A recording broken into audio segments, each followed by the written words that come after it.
Рамазан айында ким бир адамдын ооз ачуусуна себепкер болгон болсо, ал адам орозо кармагандай соопко кедерди болот демекчи. Мына бүгүн дагы жалпы Версаль ресторанында 165 кишиге ооз ачтыруу алдында турабыз. Шаранын негизги демөөрчүлөрү Динара Багышбаева эжекебиздин жалпы командасы жана ошондой эле 100 азык-түлүк башчасыны даярдап берген Анжир эжекебизге терең ыраазычылык билдиребиз.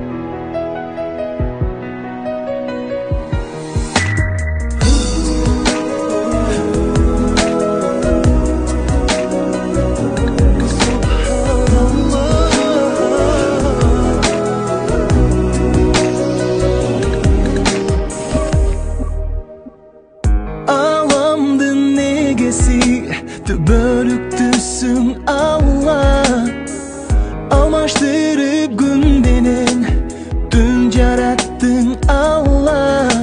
Sıyında bu sağa bölüktü ulu zatka, kılalı eylem dua. O bakıttım varında Subhanallah, Allah'ım dardın egesi Subhanallah, tasalıktın egesi Subhanallah. Senin obadaşın, senin peşinçin baxt olursa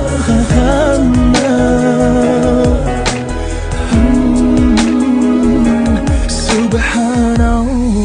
Рамазан айы кайрымдуулуктун, боорукерликтин, мээримдиктин айы демекчи. Мына элим барсын бош колунду кайрымдуулук кондо, күнүңдү кайрымдуулук менен башта демекчи. Рамазан айында күнүңүздү дагы көбүрөөк кайрымдуулук кылып калууну баарыбызга насип кылсын. Себеби Рамазан айында бир кылган жакшылыгыбыз 1000ден 30 миңге чейин эселенип жазылмакчы.